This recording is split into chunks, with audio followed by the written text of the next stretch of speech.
Today on the Brain Possible podcast, we will be speaking with Dr. Robert Melillo, a sought-after expert in developmental functional neurology and brain imbalances. He is the author of the textbook Neurobehavioral Disorders of Childhood, an Evolutionary Perspective, Disconnected Kids, and many others. As a clinician for 30 years, a university professor, brain researcher, best-selling author, radio and TV host, his cutting-edge research and success with tens of thousands of children in his private program alone are what led to the creation of Brain Balance Achievement Centers. Among many other notable accomplishments, Dr. Melillo is on the advisory board for Zach Brown's Camp Southern Ground for Children with Learning Disabilities, and has also created the Melillo Center for Developing Minds, seeing patients in private practice all over the globe. Today, we get to pick a brain expert's brain about what disconnect actually means and ways you might be able to heal it in your child. Let's get started. We always like to start with your why. Can you tell us what drove you to study the brain as your life's work? Sure. Been a clinician for almost 35 years. And from the very beginning, I started because I was an athlete and I had different types of injuries and sports injuries. And I was always interested in exercise and nutrition. So I found myself gravitating towards chiropractic work because that had always helped me a lot. And it made more sense to me, quite honestly, than just medicine alone. But when I was in graduate school, I fell in love with neurology. And my goal was to somehow combine the idea of a sports medicine rehab with neurology rehab. And so even as a student, so when I graduated, I immediately enrolled in a diplomate course in neurology. So I was board certified in neurology. Then I became board certified in rehab. And then I spent my career, my first 10 years trying to figure out how to do that all together in a very unique way. And then I came home one evening, late as usual, to my young wife and young kids, and they were all sleeping, and it was 9 o'clock, and there was a woman sitting at my front kitchen table, and she was crying. And so, my wife introduced me. She said, "Rob, this is Denise. We met last night. She had a fundraiser at her house for a group that she started of parents with kids with autism and ADHD and learning disabilities. And her son has severe ADHD and maybe is on the autism spectrum. And she's tried everything and nothing has really worked. And she's very frustrated and, got really violent and aggressive last night. And she's very upset." And so in my office, not only did I, know a lot about diet, nutrition, rehab, neurology, I was teaching clinical neurology on a graduate level and postgraduate level. But I also had MDs, I had physical therapists, I had Chinese medicine, I had everything in my office. And I was the first multi-specialty office truly in the country. And so she said, I knew you know a lot about the brain, you know a lot about a lot of things. She's looking for something outside of the traditional approach because it's not working. And so I thought she should talk to you. So I said to my wife, I pulled her aside and I said, I understand what you're trying to do. And, I'm glad that you want to help this woman, but I don't really know what ADHD is. And, I don't really work with a lot of kids right now. And she said, I know, but there's something about this that I have this feeling that you're supposed to help her. Okay. So, I'm going to try to help my wife out. And I said, okay, fine. I'll start looking into it. And then about 3 days later, I went to my first grade parent teacher meeting. It was the first one I had ever really attended because I was always busy. I recognize that. Yeah. So I come in and the teacher says, I don't know, exactly what it is, but I think your son might have ADHD or something like that. So I'm kind of shocked at the time. He's our first, so we don't really know any different. And so now, I feel this overwhelming guilt because I feel like, as a professional who's supposed to be an expert in the brain, how did I not see this? And some teachers telling me this. Mhm. The other thing I feel like as a father, like almost all parents, I feel like I'm to blame in some way, right? Like because I'm not around as much or whatever. But then I hear my wife's voice saying, "You're supposed to do something with this." And all of a sudden, I don't believe in coincidences. And I believe that, okay, this is something I'm meant to understand. So for me, the first question is, what is it? What's actually happening in the brain? I thought it seemed like a pretty simple, straightforward question, right? And I went out and talked to every professional friend, colleague that I could find, pediatric neurologists, pediatricians, psychologists, neuropsychologists, neurosurgeons. And I said, what's actually happening in the brain? And they all said the same thing. I don't know. No idea. What? What do you mean, no idea? Do you see these kids? Yeah. Do you prescribe medication and treatment for them? Yeah. But you don't know what it is? No. I'm like, all right, well, that doesn't work for me, right? I need before I know if I can even help my son or Denise's son, or I need to know what the issue is. Mm-hmm.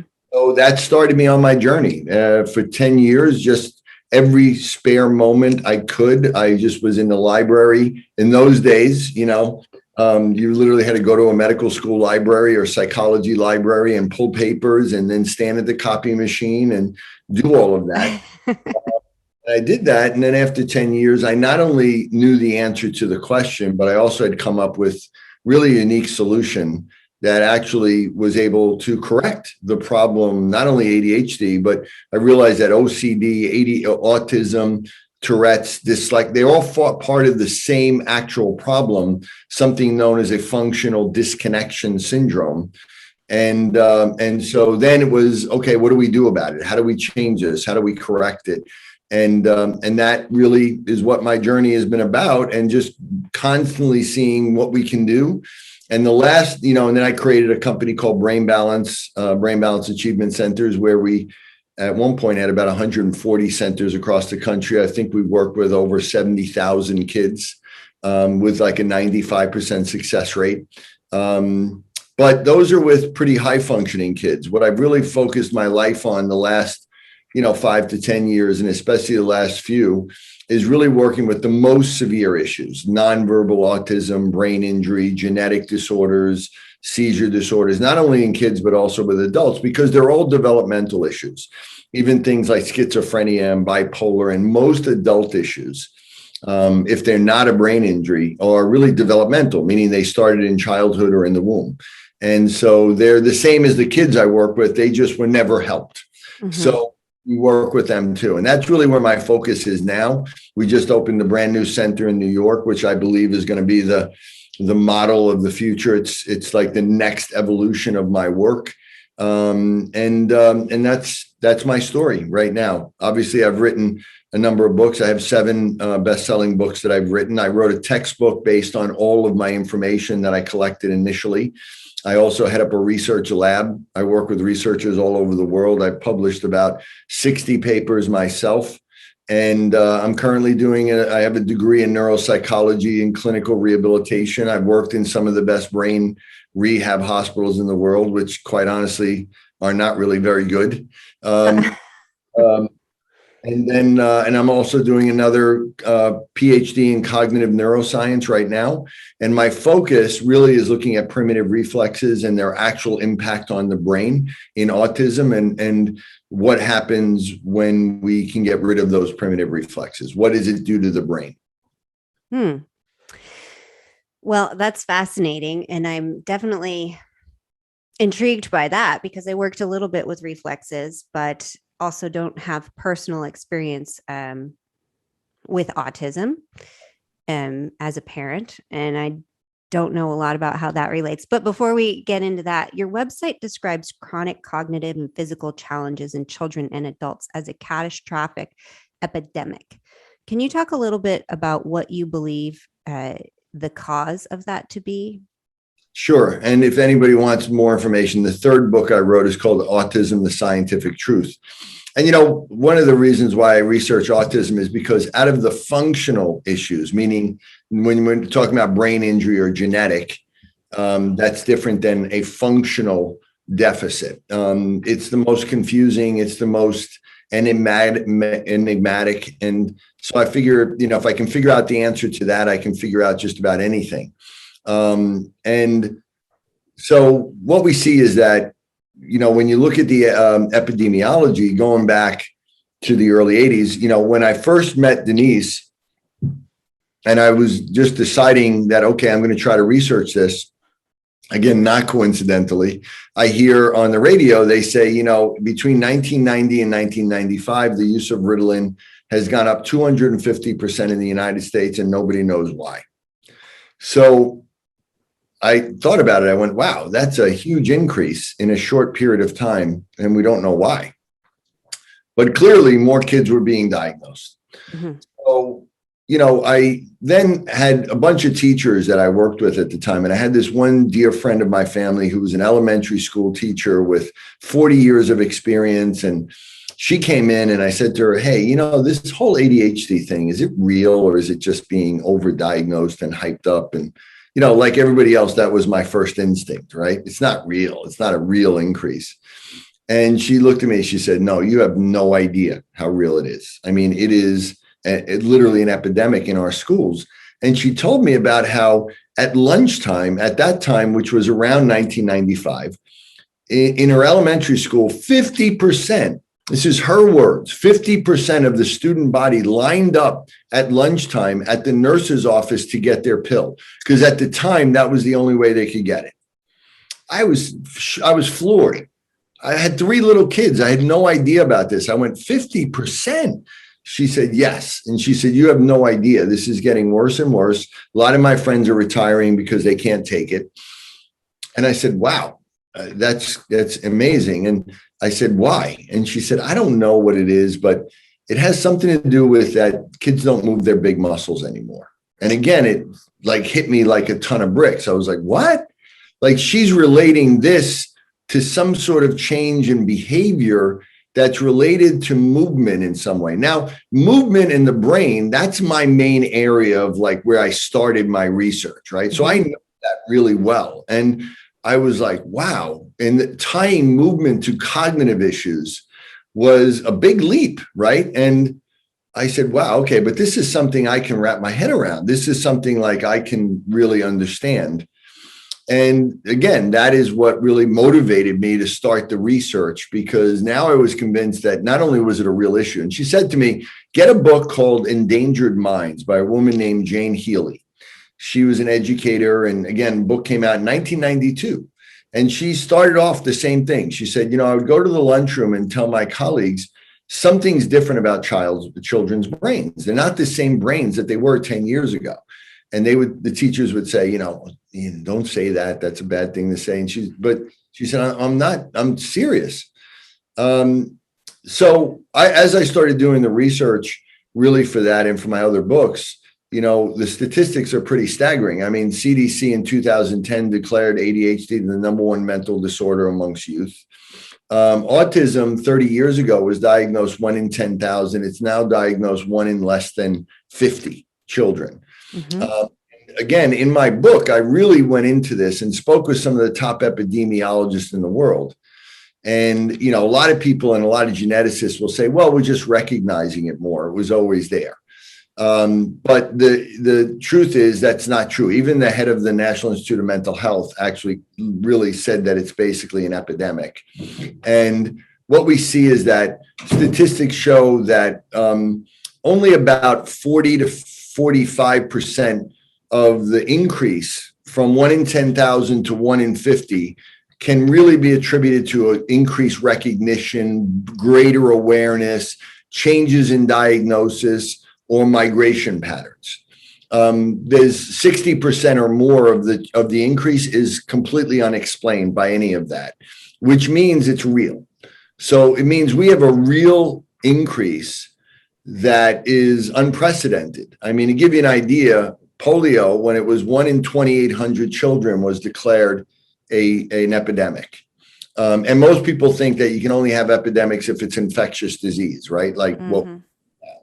But the fact is, when you're talking about less than 1 in 50 children with autism, when you talk about all disabilities, not including brain injury or genetic disorders. You're talking about 1 in 5. And so that's about, 20%. And not coincidentally, 1 in 5 adults have a mental health diagnosis because they're really the same population, right? They're the same issue. They just never got taken care of properly because the people out there treating it don't actually know what's happening in the brain. And that's the difference. And so I created my program based on, first and foremost, really understanding what the problem is, how it gets that way, and then what are the realities about what can be changed and what can't be changed. Well, it's a big question. But how do you believe it gets that way? So you said large muscle movements, which I never would have thought. And I think it's, surprising that and very wise, I suppose, of that teacher to recognize that. But I would have thought, environmental factors, the technology, and sure, lack of movement, because that goes kind of hand in hand with the technology, because you're just sitting there staring at a screen for everything. Even more than anything else. So when I wrote my textbook, it's called Neurobehavioral Disorders of Childhood and Evolutionary Perspective. And so the basic question I wanted to know was, what is behavior? What is thinking? What does that look like in the brain? But then I realized there's even a more basic question is, what is a brain? Where did brains come from? What was the first living thing to have a brain on this planet, right? So it turns out, according to the best evolutionary scientists that are out there, that the reason why a living thing developed brain is because it moved on its own. So movement is literally what created brains to begin with. We know that in child development, that motor milestones and movement are critical to the development of the brain, and are not only connected to, but are foundational to ultimately the cognitive skills. So that literally cognitive skills sit on top of movement. The frontal lobe and the prefrontal cortex, where all of our executive functions and higher level cognitive and emotional and personality skills come from, really grows out of the motor cortex. I mean, it comes from it, right? So movement isn't just ancillary to development of the brain. It is the single most critical piece to development of the brain. And so if there is an alteration of movement, or again, like retained primitive reflexes, which is the way we move initially, then it has a huge impact on the brain. And the biggest impact of the development of technology has been its impact on movement. And that has led to an epidemic of obesity, of diabetes, of metabolic issues. All of those things are secondary to lack of movement. If you move, you don't get those things, right? So the software and technology does have an impact on the brain, and we can talk about that later, but it's secondary, especially in children, because children are the most dependent on movement. That's why children are supposed to be outside playing, running around, climbing trees, outside experiencing, exploring their bodies. That's how we build the brain. That's how we build the foundation of math and learning and reading, is actually through movement, not through doing those things, right? The brain builds from the bottom up, and then the frontal lobe and prefrontal cortex and sensory system literally grows out of it. And then it comes down and it regulates everything. Our immune system, our digestive system, our hormone system, everything is regulated by the brain that way. If the brain doesn't complete that bottom-up development, then we don't come down and we don't regulate things. So they not only have problems with muscle tone and sensory processing, they have cognitive issues, but they also have problems with leaky gut and digestive problems and immune dysregulation and hormone imbalances and detoxification problems and problems with blood sugar regulation. All of that is secondary to this problem. And the main problem is when we have the way the brain grows is that the right brain develops first in the womb and for the first 3 years, and then the left brain kicks in for the next 3 years. And both of them are growing. Just one takes the lead by about 20 to 30%.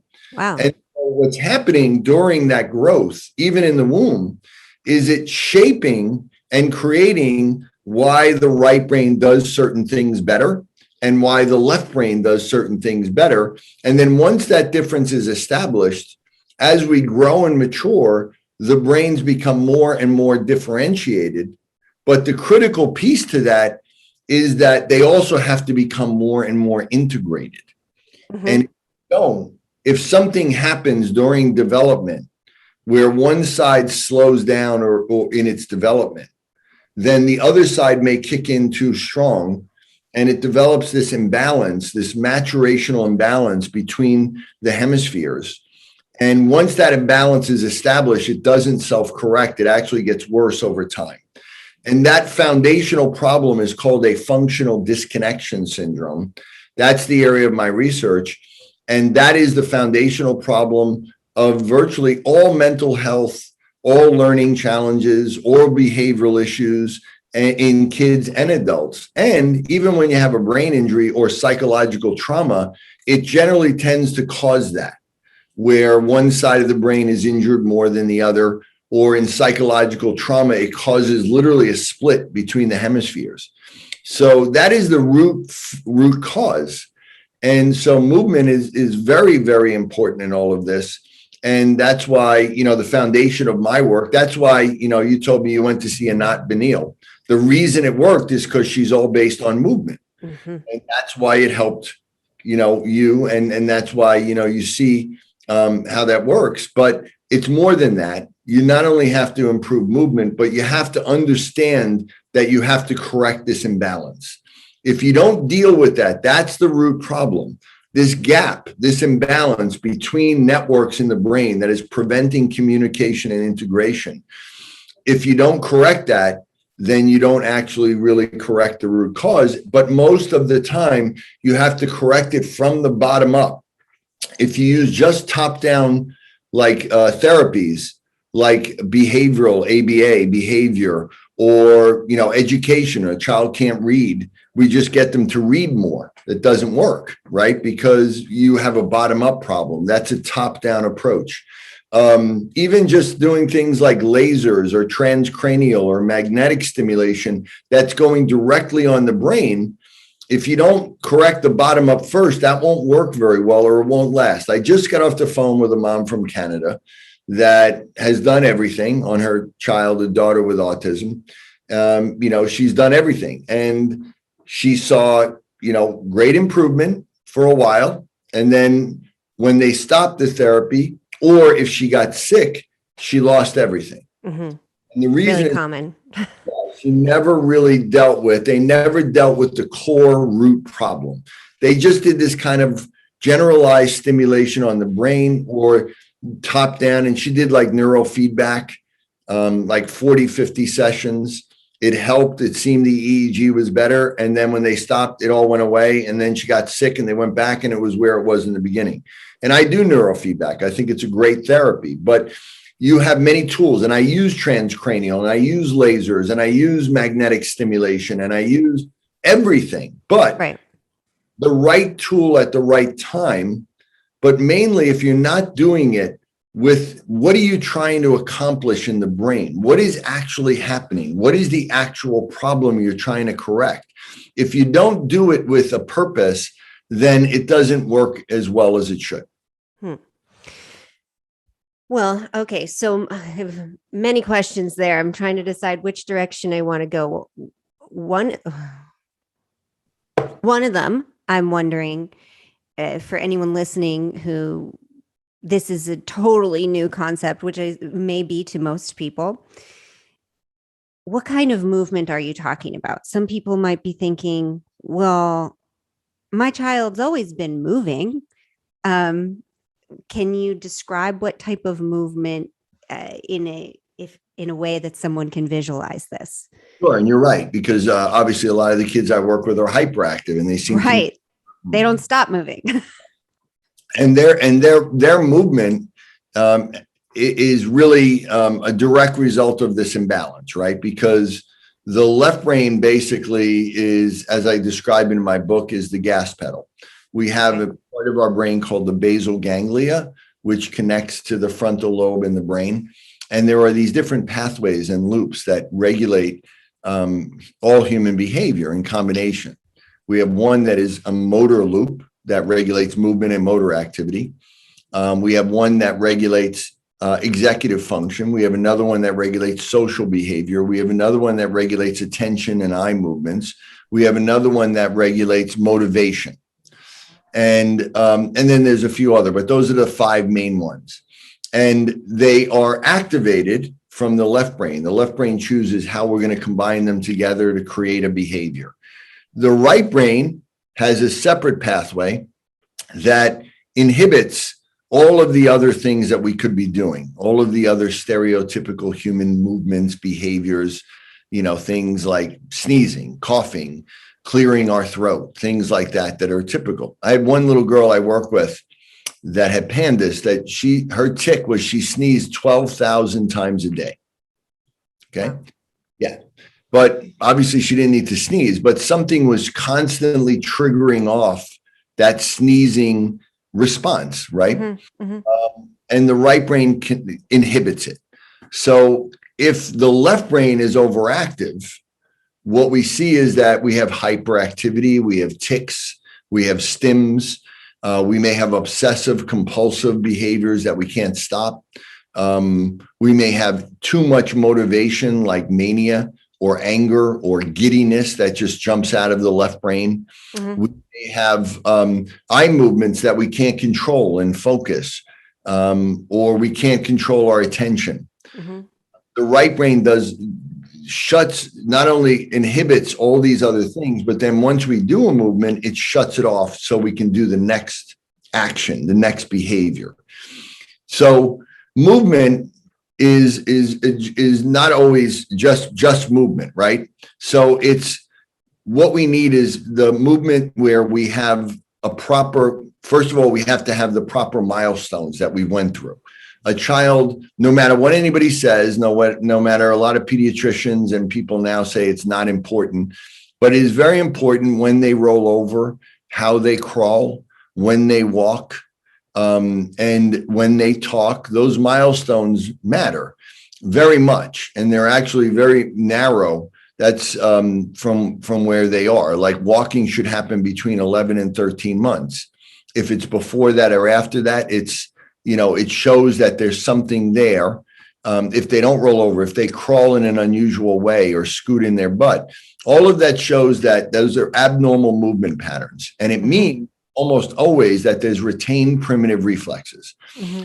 And if those reflexes don't go away at 1 year, they never go away on their own. And so they always alter or disrupt muscle tone and patterns of muscle tone and the appropriateness of movement. So you may get a kid that's very hyperactive, but is also very clumsy when they move, very awkward, very uncoordinated, has really low muscle tone or abnormal or asymmetry of muscle tone, where they might have, an asymmetry in their facial muscle tone, or they don't move one side of their body so much. They might be very hyperactive, but they're not moving in the most appropriate way.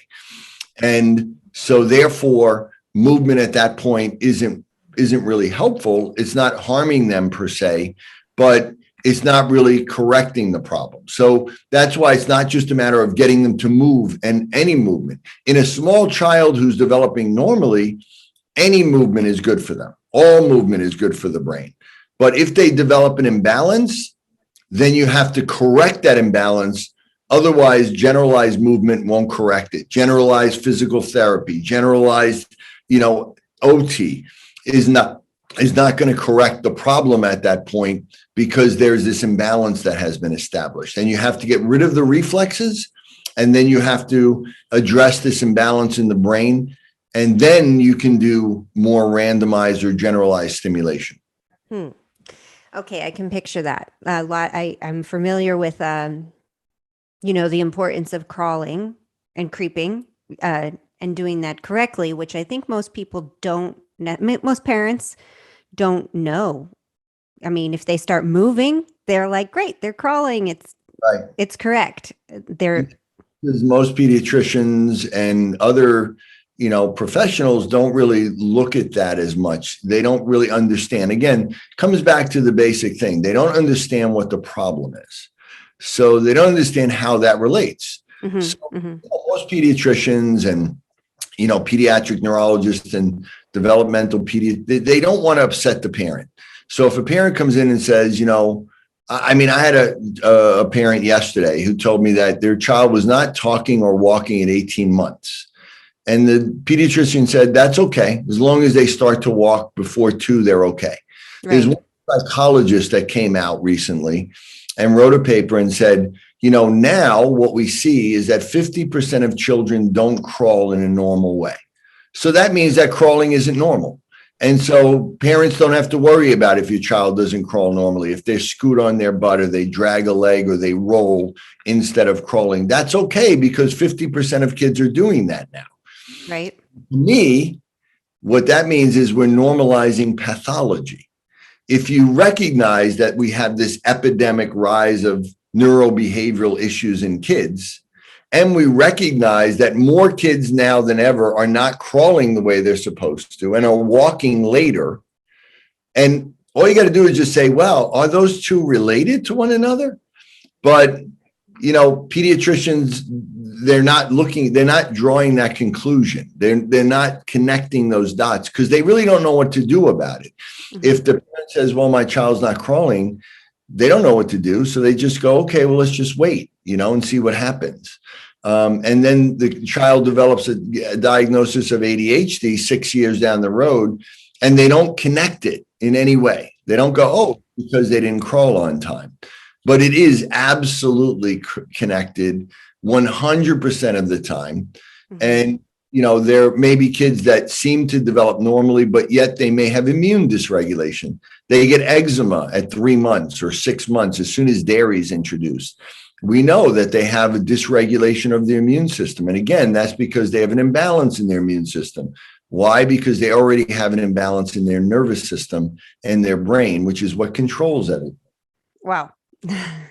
I think a lot of times I want to move on to the next thing, but at the same time, I'm thinking, gosh, I could talk about this forever. Even sometimes it's common for kids to not really crawl very much. They go right to walking. And people think like that's an advancement. My kid's advanced.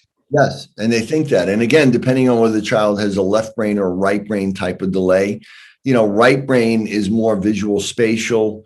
So those kids may actually be very athletic, but they might really struggle they can't read and they struggle with basic learning. I great athletes and musicians and artists that were severely dyslexic. That's why.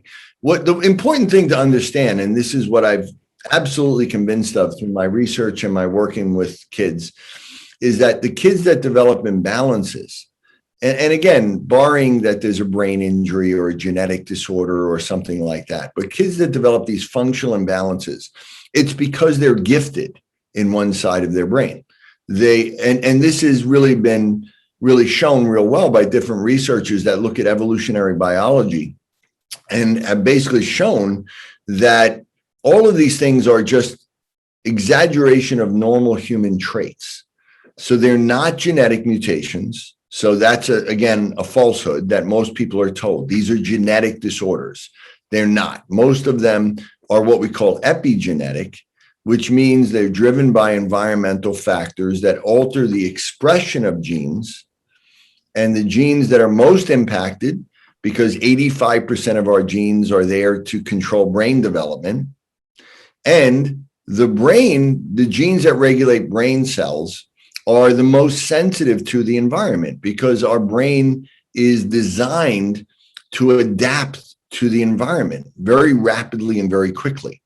And that's good if the proper environmental stimulus is there.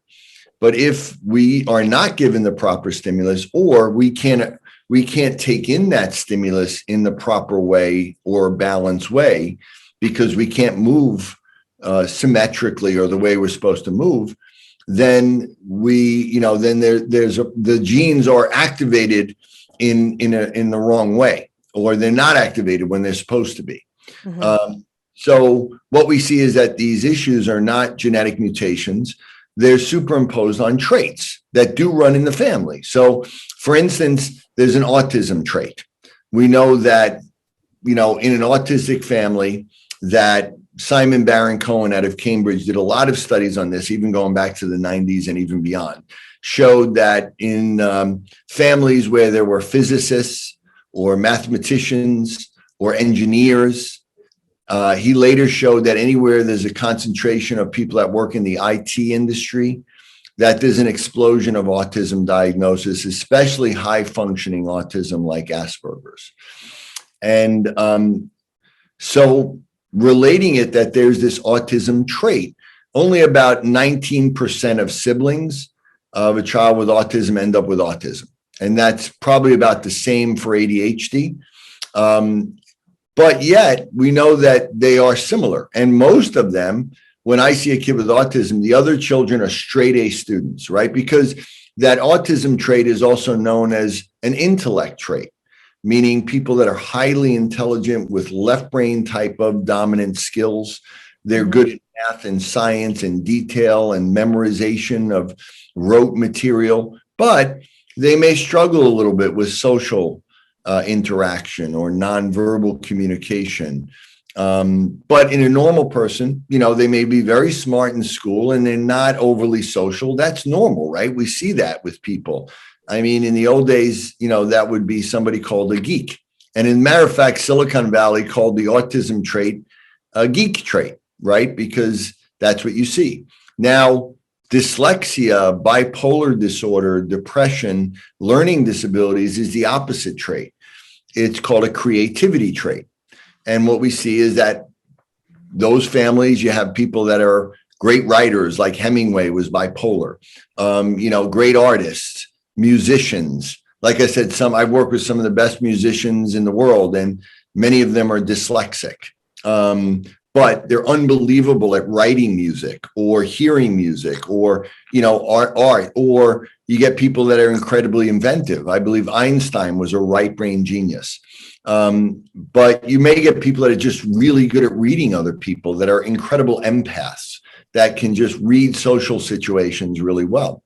So you have these traits, and an excessive version of these traits is what leads to autism or OCD or ADHD or schizophrenia on one hand, bipolar, learning disabilities, dyslexia on the other hand. And so therefore, there isn't a genetic mutation. It's just a trait, and we can modify that by compensating for it. So most of the kids, like we look at kids with autism, I mean, we studied their brains and we see that their left brains are processing at superhuman speeds, but their right brain is severely delayed. And as long as that exists, they're always going to be autistic. But if we can make that better and correct that, then we reduce their negative autism traits and maximize their natural genius, which is really what's causing the problem to begin with. Okay, two things there. So I know a bit about epigenetics.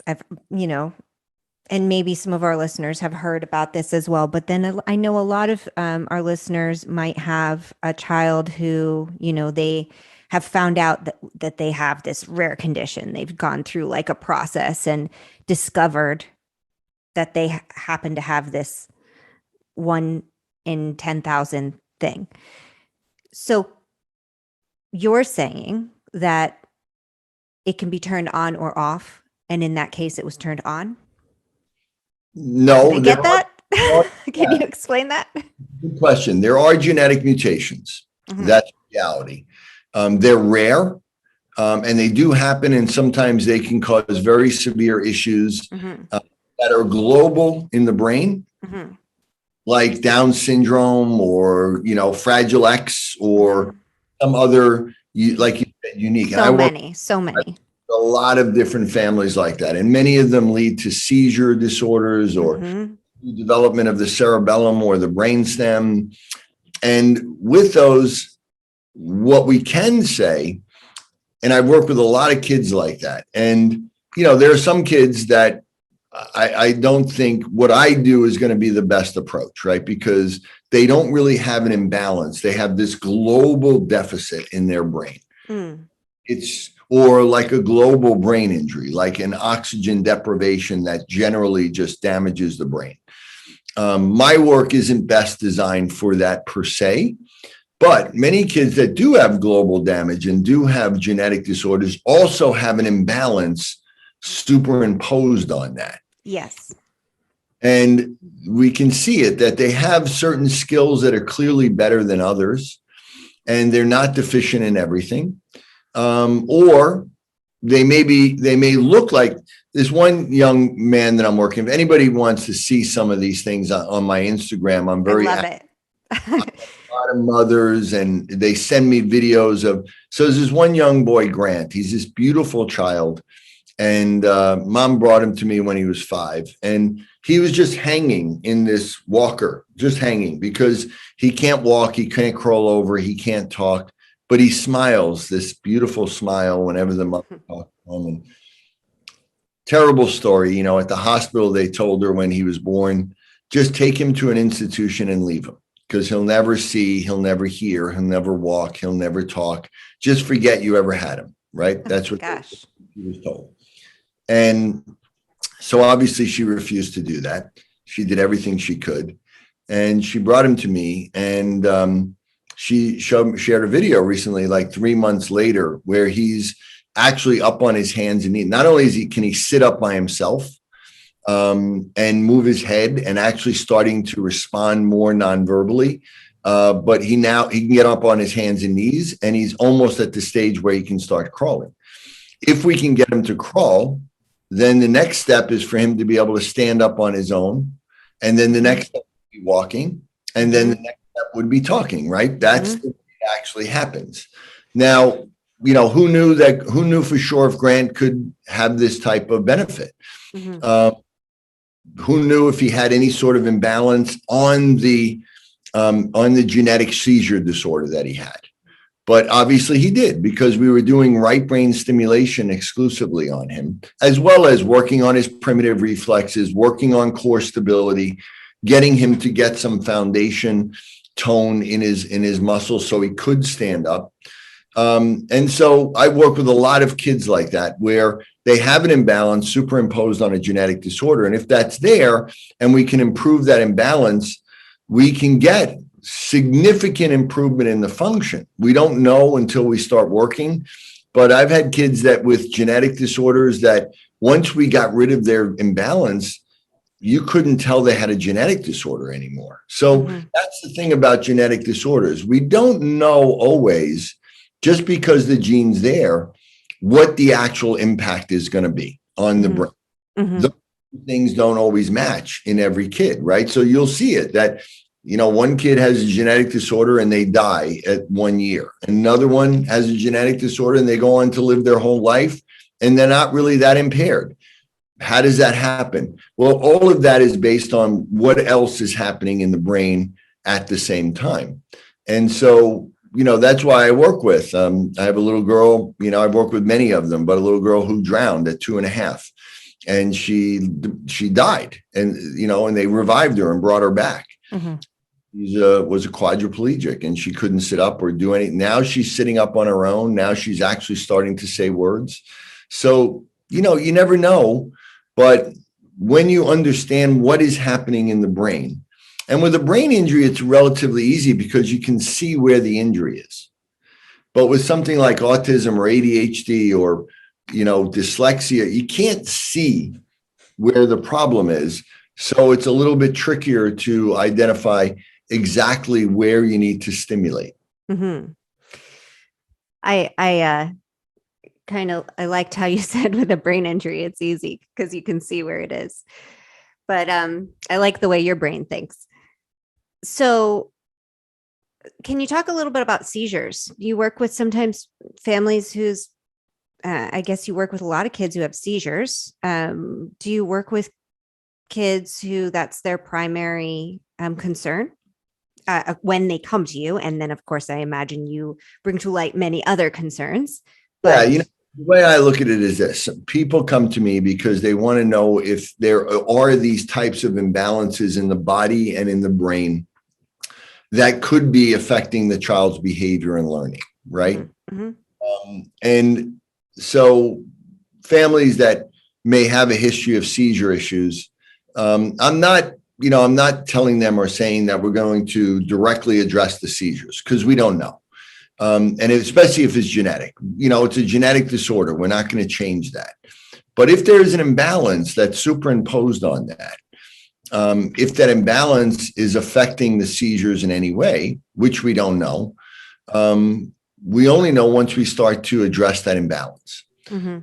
Address that imbalance, what we may see is a really significant improvement and sometimes complete elimination of the seizures. Again, we're not looking to treat them for the seizures. I don't ever get involved with looking at medication. That's up to that parent and their doctor. Mm-hmm. Mm-hmm. I work with many of the doctors, and they'll look at it, and after a period of time, they'll look on the EEG and say, I don't see any seizures now, so let's start reducing the medication. And in many cases, the kids can completely come off medication. Just like with ADHD, almost 100% of the time, they come off medication because there's no need for it anymore. Mm-hmm. No doctor wants to medicate children unnecessarily, right? And I believe they're all ethically doing what they think is best. Yes. Again, they don't know what the primary problem is. And they only know that, a child has these issues and they don't generally go away on their own. And so they're always going to have them forever. That's what they tell parents. There's nothing you can do about it. They don't want to give them false hope. Right. Away all hope. And there's a big difference because if you actually know what's happening and what to do, then you can give parents, real hope, but, really based on science and based on, a lot of experience. Mm-hmm. And I like how you have been wording it, everything, because you're saying it's like you don't always know what is possible, but you try. And that is, a breath of fresh air to so many parents, because it's really important to just leave space for that. It is. And it's also because I also respect that, it costs a lot of money. It's a lot expensive. People are traveling. I have people that travel all over the world and come here, stay with me for, 3 months, 6 months, a year, a week. And I respect that. And, I'm not just randomly saying, hey, I don't know, just come and try. In some cases, it might be that way when you're dealing with severe genetic disorders. And I say to the parent, I don't know. I don't know if this is going to help. And it might not. And I try to be honest with them and let them make the decision. Mm-hmm. But when I talk to, the parents of a kid with ADHD or dyslexia or learning disabilities, or, even adults with bipolar or, even schizophrenia, and they obviously have signs their whole life of a significant imbalance because they're really brilliant at certain things and they've always struggled with other things, and they have, digestive problems and many things affecting their body that go back to when they were a child and they didn't crawl on time and they walk late. Those parents, I know I'm going to help that kid. I know. I just don't know how much. Mm-hmm. Most of the time, we can completely resolve many of those issues. Most of those issues. I mean, we're getting, even in the most severe cases of nonverbal autism, on average, between 6 and 8 months, we're getting kids to speak almost, 80% of the time. And with kids that are already speaking, some kids within a year, we're getting them to catch up to where they should be. In most kids that are, speaking and fairly higher functioning, within a year, we can usually get them caught up to where they should be. I know that's going to happen. And I know that I'm not giving parents false hope. And I know that ultimately it's going to end up saving them a lot of money in the long run because, listen, you have a kid with a disability like that. Autism Speaks showed that, the average family with autism is spending $30,000 to $60,000 a year just to maintain the problem. In ADHD, it's we've known very clearly that it's between $12,000 and $17,000 a year that a parent is paying just to maintain it. So if we can eliminate the problem or significantly reduce it 50, 60, 70, 80%, then we reduce those costs by that amount moving forward over the next 20 or 30 years. Oh, yeah. It actually ends up saving tremendous money. So, when I know that I can help those kids without a doubt, but I don't know exactly how much. And also, whenever we're working with a kid, what the parent is doing at home or what other therapists are doing really matters. We get parents to do things 2 to 3 times a day with their children, and it's not overwhelming, and it's very directed. But that is a huge part, because even if they're seeing me every day, twice a day for 2 weeks or a month or 2 months, what if they're doing it at home 2 to 3 times a day, 7 days a week? That's still the majority of the treatment, right? But I'm coaching the parents how to do it, or other therapists. So I don't know how much they're going to do that. Some parents, it's completely overwhelming and they just can't do it. And then that's going to affect the impact of the treatment. So there's some factors that are out of my control. So all of that I take into fact and into consideration when I'm talking to families. But there's always a little bit of a guess as to what's going to actually happen and where we're going to get to. What would you tell people about parents about, or what do you tell your parents who come to see you about the potential for healing? I hear that it's an individual case by case basis, but in general, what is your belief on the potential for healing? Well, I right now I work with every case personally, and I speak with the parents virtually or in person pretty detailed before I accept a patient. Mm-hmm. And or I look through the paperwork they fill out, which is pretty specific and detailed. And if I don't think I can help, if it's clearly a genetic disorder or a severe brain injury, or severe seizure disorders, I'll tell them I don't know. I really don't know. I won't know until I start to work with them. And so, I try to really be, as straightforward with them as possible.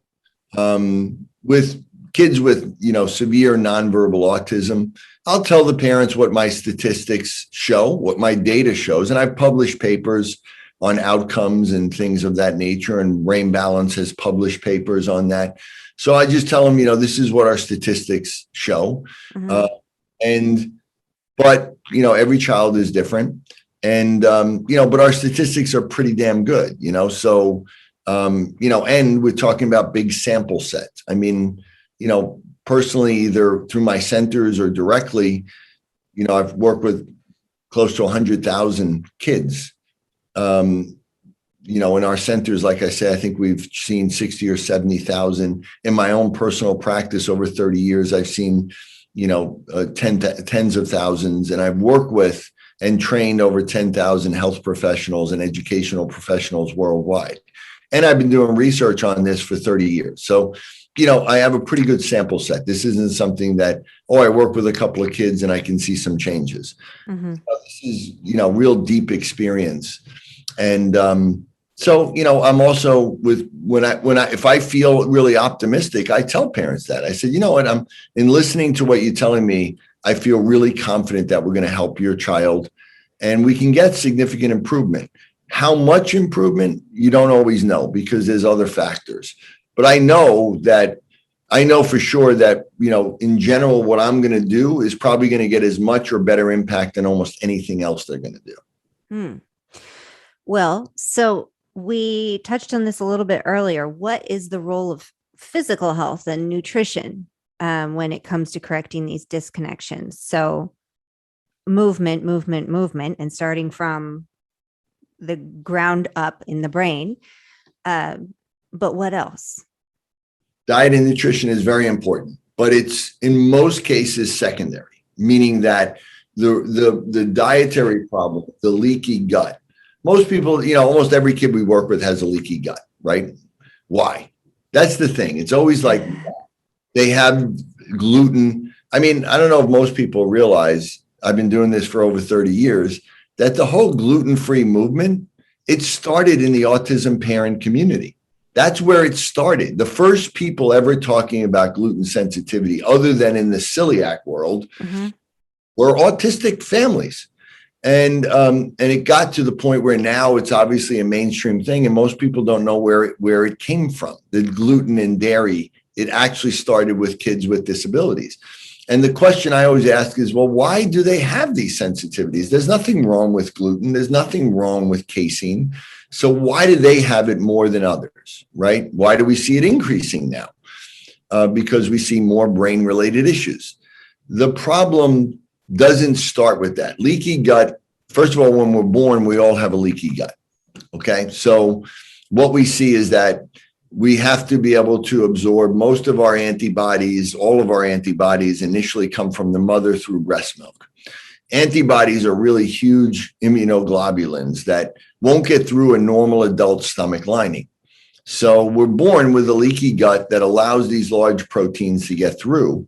And then once we develop our own immune system, which is about a year or so, in about 18 months, the gut should close up.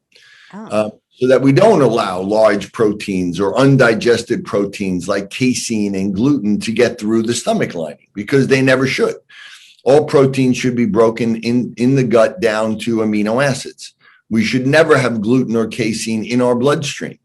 So it doesn't do that. Why? Because they still have a leaky gut. Why? Because their brain is developmentally delayed and their gut is developmentally delayed. Now, some people have a leaky gut their whole life, because their brain has also had a developmental imbalance their whole life, and they've had primitive reflexes their whole life. Now, because they're gifted people in one side of the brain, they might be really highly functioning. They might be a professor. They might be, someone really smart. They went to Harvard or MIT, but they still struggle with issues. They may be OCD, they may have ADHD, they may have tics, they may have chronic digestive and immune, horrible eczema their whole life. Okay, so they're high functioning, doesn't mean their brain is balanced appropriately and their nervous system. So what we see is that most of the metabolic issues, matter of fact, I wrote a paper on this showing that all of the biomedical issues that you see in kids with autism or ADHD, all of them can be explained by an imbalance in the nervous system and the brain, which creates an imbalance between the sympathetic and the parasympathetic system. Sympathetic system is called the fight or flight system. And when that is high, and we're born with that high, right? All children have that. That's why their heart rate is really fast. They can't really digest solid foods. They don't sleep really very well. They look like little stressed out humans, right? And that's because their body is at that point. Over the course of the first year, we develop what's called the parasympathetic, or the rest and digest system. So around the child, when the child starts to walk and stand up and move, the brain starts to come down and starts to activate the parasympathetic system and inhibit the sympathetic system, so we can sleep, we can digest food, and this activates also what's called the social engagement system. If people want to read more on this, they should read Stephen Porges' work on the polyvagal system. And so the nuclei that regulate digestion and the immune response and hormones initially starts in the brainstem, in the medulla, and in the pons. Then the brain develops from the bottom up and comes down directly to regulate that by activating the parasympathetic nuclei, called the nucleus ambiguus, and inhibiting the sympathetic nuclei. And at that point, we see that child's heart rate suddenly drops. They start to be able to digest food. They sleep through the night, all of those things. And what we see is that if there is a developmental delay, not only do we have a leaky gut, but we also have this chronic imbalance where the sympathetic nervous system is always too high and the parasympathetic system doesn't develop. And that further exacerbates the digestive problems because the sympathetic nervous system, when it's high, it reduces secretions and digestive enzymes. So we know that kids with developmental issues don't have proper production of enzymes or hydrochloric acid, which changes the pH in their gut, which leads to yeast problems and chronic, gut problems and what we call, dysbiosis.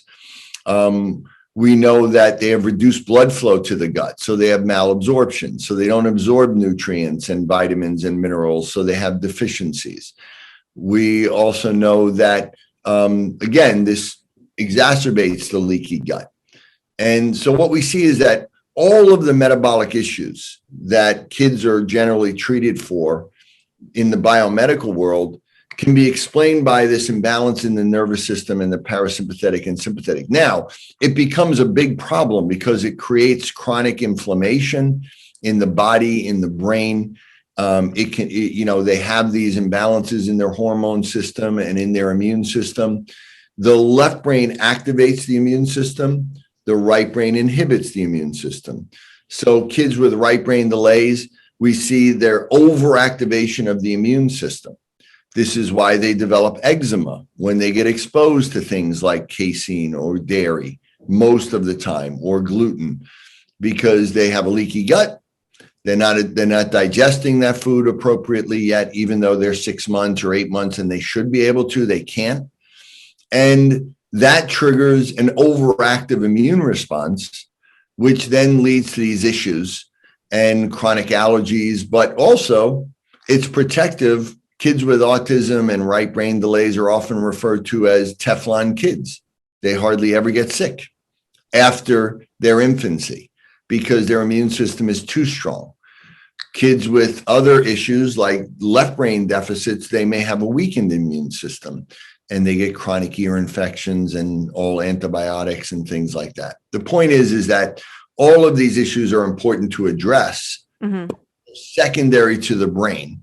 They reduce the imbalance in the brain. They don't cause it. They're not causative.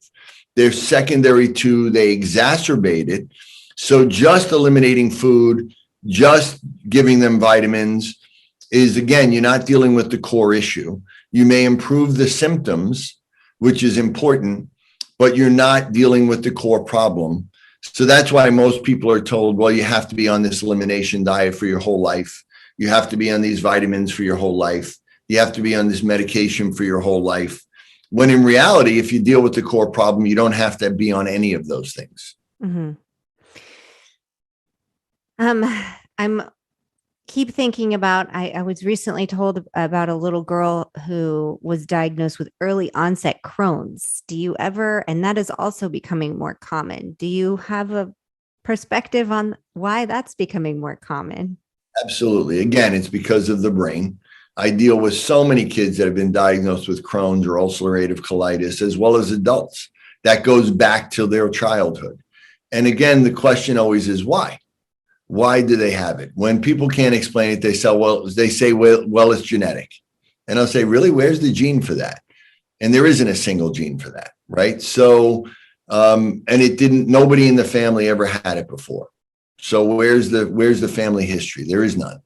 Even if there is a family history, there's more of a family history that is related to this trait in the brain, right? So, yes, they have ulcerative colitis, and the father does, but the father also had ADHD, severe ADHD as a kid. So again, now, don't get me wrong. Again, there are people that have ulcerative colitis for other reasons, and there are genetic issues, and there are other issues that come into play. But when they're associated, especially in small children, if there's not a clear gene mutation causing it, it's almost always related to what's happening in the brain. And then you need to look at that. And so if that child does have a learning disability or a behavioral issue, or, some sort of, they have tics or stims, do they have, clumsy or awkward motor ability, or they don't really process sensory information that well, or they have other immune related issues. And you look at all those things together and you look at it and say, it's very likely that the primary cause is a neurological imbalance. and that this is secondary. I just worked with a family that came from Canada. They had to actually, drive into Seattle first and then fly to see me. And the son had a left brain severe learning disability. The daughter really didn't have a learning or behavioral issue, but she had really severe Crohn's. And they were with me for, I think, 2 weeks. And by the time they left, the boy was doing much, much better. And the girl really she had gone a few days with no pain, which was the first time in her life that she'd ever experienced that. And she actually even wanted to stop taking her medication.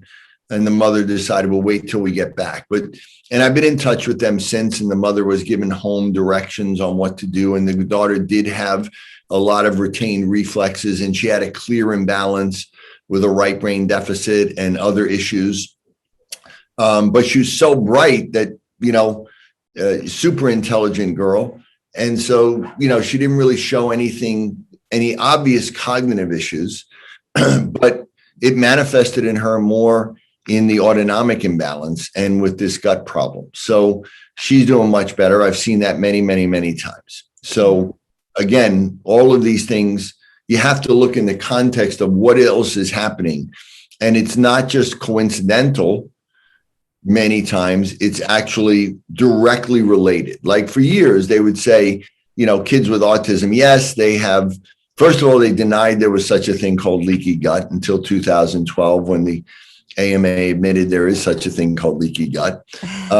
Then, they said, well, all of these things that other kids have with autism, it's not related to the autism. It's just coincidental.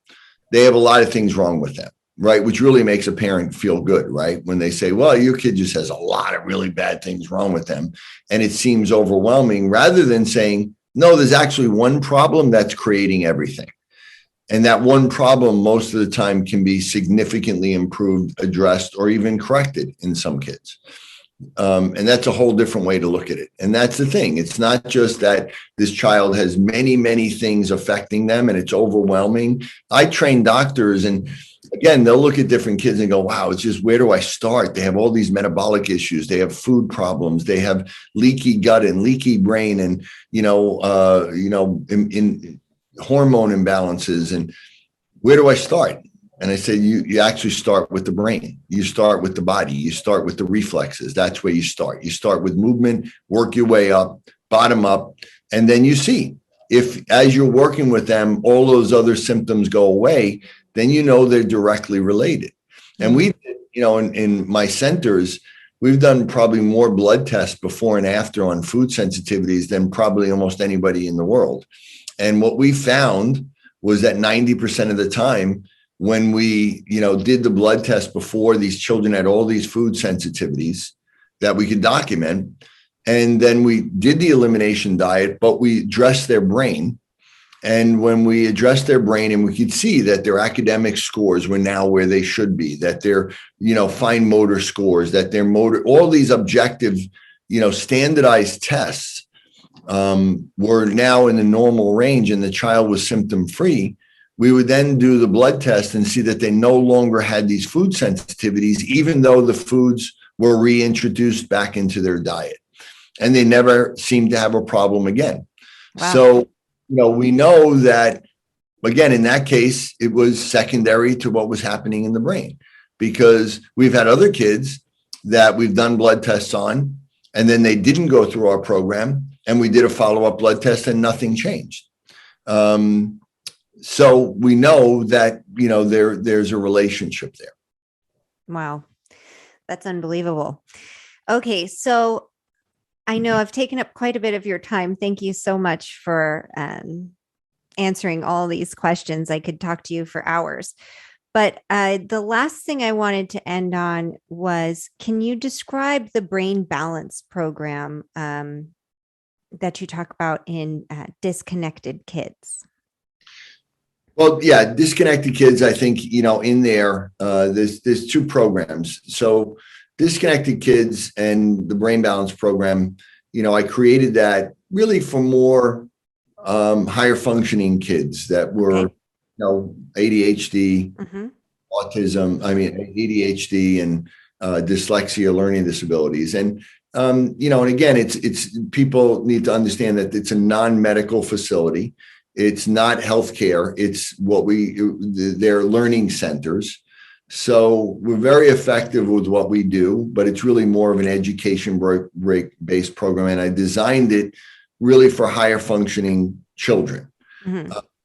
What I've developed since then is something called the Melillo method, which is really geared towards, it's a healthcare clinical model using all the clinical tools. I do lab work, but I also use like laser and transcranial and alternating transcranial and transmagnetic and use QEEG and use neurofeedback and use TENS units and electrical stimulation and also, pretty sophisticated diet and nutritional interventions. We also, I'm part of a company that's created something called NeuroSage, which is a video games and virtual reality that we've designed to actually help the brain. Most video games and virtual reality, especially kids with right brain deficits, actually hurts the brain because it's designed to be addictive and it activates the left brain more and it creates more of an imbalance.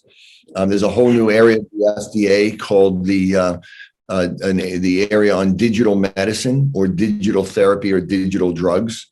And there's been one or two companies now that have had approval. One company that I'm aware of that has FDA approval for video games for ADHD. The bottom line is we know that software does change the brain, but most of it, the way it's designed, especially with kids with right brain deficits, is going to be detrimental. It's going to create more of an imbalance. So we, rather than, I used to just tell people, just stay away from it. It's not possible anymore. So we've created video games and virtual reality that can actually stimulate the left brain or the right brain and can actually help create an imbalance. Wow. And so that's also something that we have in my center here. And that is part of the Melillo method. So, that is really designed to work with anybody from 0 to 70, anybody that has an imbalance, and more severe, the more, we are more likely to work with it. And so that is addressing it. And again, it's using everything in combination, but it's all really designed individually based on the individual person. So we individually design the program, but usually targeting specific areas of the brain. And when I talk about right brain, left brain, I'm keeping it relatively simple, but really sophisticated in that, there are these 45 areas of a brain that a guy named Corby and Brodmann identified a long time ago. And there's 45 on the right, 45 on the left, and they each do different things. And the way that they connect and balance with one another is really the critical area. And this is connected with different networks like the salience network and the executive function network and the default mode network. And so it's really much more sophisticated how you create balance or identify imbalances. But essentially, there's almost always, when we have an increase in an area on one side, we have a decrease on the other, and that's the problem. And so, it's really based on, what we see in the evaluation. Okay. So to work with the Melillo method, that is only with you at your center in New York? Yes and no, meaning that, yes, it is at my center, but I also have doctors and therapists that are trained and are certified in my method around the world. And we have more and more people all the time. There are also, I'm developing also licensed facilities around the world that will also, use this method. And we hope to be, expanding out. Right now, obviously, we're being a little held back by COVID. But I have doctors that have trained all over. So if they go to my website, drrobertmelillo.com, they can find someone that's been trained and certified in my method that can help them. Well, that was my next question. How can our audience find out more about you and your work? You've listed quite a few ways here. Is there anything that we've missed? Nope. Like I said, Instagram is at Dr. Rob Melillo. I'm active on Facebook, but also at drrobertmelillo.com. And then obviously my book, Disconnected Kids. I have a number of other books out there. And we have online tools, online programs for older kids and adults that they can do. We do virtual programs as well. I have lectures and certification courses that we train doctors and therapists in all the time. Yes, I enjoyed looking through your Instagram last night. A lot of wonderful videos and sweet kids on there and testimonies. Yep. Yes, there is. Is there anything else that you would like to share with the Brain Possible community today to be complete? No, I like your name, just Brain Possible. I think the idea that, I understand being cautious and being skeptical. I deal with people that have been all over the world and have spent, hundreds of thousands of dollars and not really gotten much results. But, there are ways to really get a big impact on the brain. And there are a lot of people out there doing really good work. And so, don't believe anybody that tells you that nothing can be done and just give up. And again, just go live your life. Just be educated about it, really do your research as well as possible. But there is hope. There is really, really good hope. And that understand that your child most time, unless it's, even if it's as a disability, like a genetic or an injury, but most of these kids are gifted. And, that it's a problem with things that are too good, not really with things that are too deficient, even if you don't see any of that, right? Even if you don't see any of it. So, always have hope, look into it. And if I can be of assistance, I'm happy to help. Thank you so much. It was an honor to speak with you. And I really appreciate your time. I know that your time is valuable. Yes, thank you very much. I appreciate it. I hope you enjoyed our conversation today and that you learned something new. Do you have a question for Dr. Melillo? Do you have your own story that you would like to share about brain imbalances in your child? We would love to hear from you. Let us know how we can be useful in your journey. Email us at info@thebrainpossible.com.